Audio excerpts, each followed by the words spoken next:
안녕하세요. 포유 환율연구소입니다. 이번 시간에는 정부가 부동산 시장에 위기 신호가 나타나니까 규제 완화를 적극적으로 하는 것 같아요. 근데 이제 이 규제 완화 효과가 지금 현 시점에서 얼마나 효과가 있을까? 그리고 증시에는 어떤 영향을 미칠까? 라는 주제를 가지고 나왔습니다.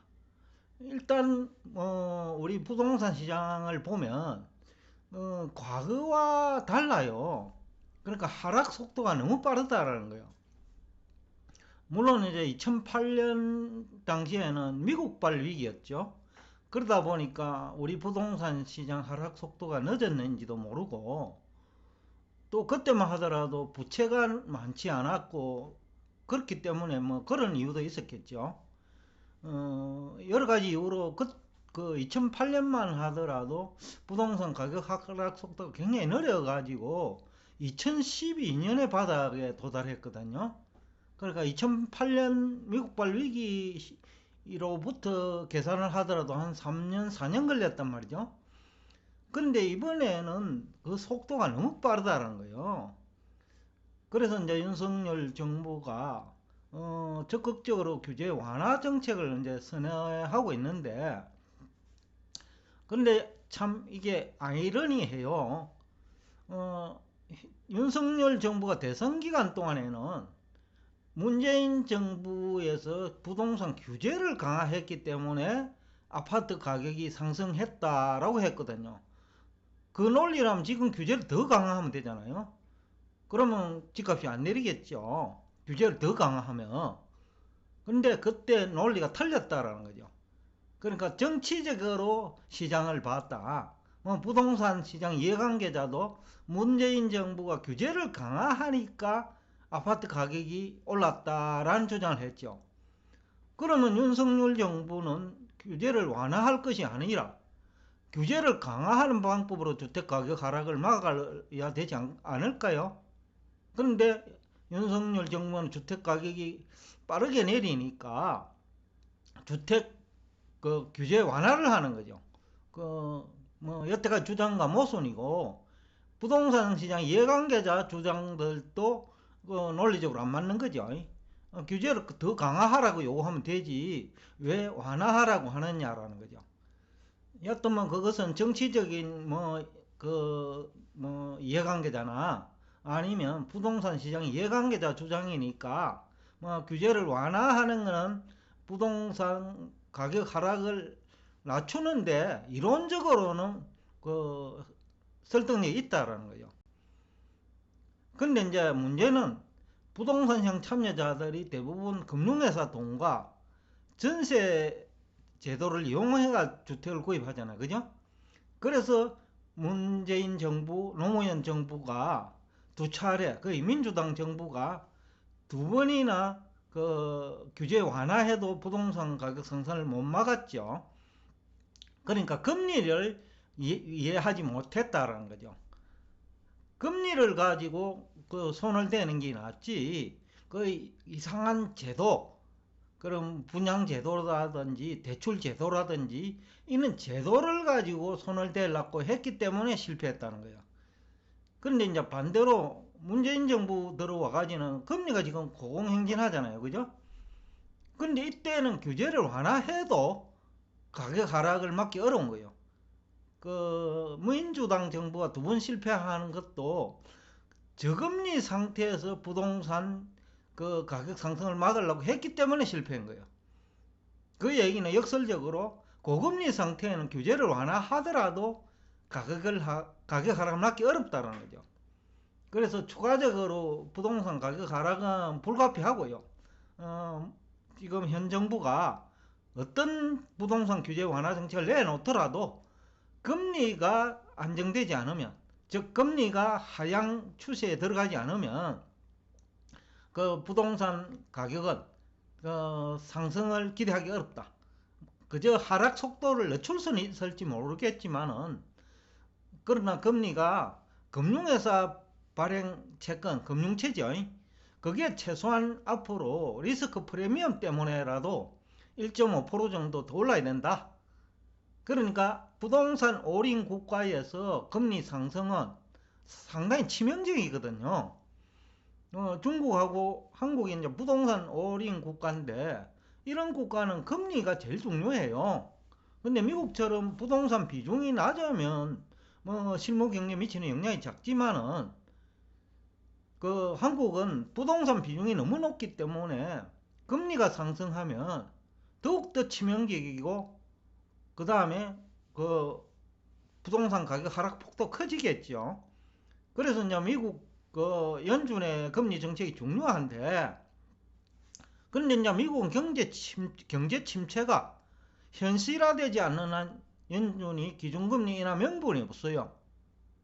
왜냐하면 물가가 임금 상승 때문에 상당 기간 동안 고공행진을 할 수밖에 없기 때문에 금리를 낮출 명분이 없다라는 거죠. 미국 경제가 침체가 되면 명분이 생기죠. 그 경기를 살리기 위해서 금리 인하를 한다 하면 명분이라도 있다라는 거죠. 근데 경기 침체가 현실화되지 않는다면 앞에서 포유환율연구소가 미국은 경제 침체가 현실화되기 어려운 분야가 많다. 2008년과 비교하면 여러 가지가 다르다는 얘기를 했어요. 예를 들면 골드만삭스에서도 구인난이 점점 심화된다는 거죠. 경제가 나빠지면 경기 후행 지수라면 경제가 나빠지면 실업자가 증가해야죠. 그러니까 구인난이 심화될 것이 아니라 구직난이 심화돼야 맞다는 거죠. 그런데 지금 미국은 아직까지도 구인난이다. 물론 실업률을 가지고 보면 그 중소기업 위주로, 그러니까 취약한 그 경제 주체죠. 중소기업을 중심으로는 실업자가 증가해요. 그런데 전체적으로는 또 구인난이고, 그리고 또 우량기업도 양극화가 돼 가지고 그 기술주들은 또 실업자 구조조정이죠. 실업자가 증가하고, 그런데 인플레 수혜주나 달러 인덱스 수혜주 쪽에는 또 그 구인난이고, 지금 상당히 양극화되면서 좀 혼란스러운 국가라고 볼 수 있는데, 미국을 제외한 대부분의 국가는 지금 이제 사실상 경기 침체에 들어갔죠. 그런데 이제 미국만 유달리 좀 이제 상황이 다르다는 거죠. 과거에는 미국발 위기라면 2008년이, 이번에는 미국 밖에서 문제가 생긴다는 거예요. 유럽이라든지 중국이라든지.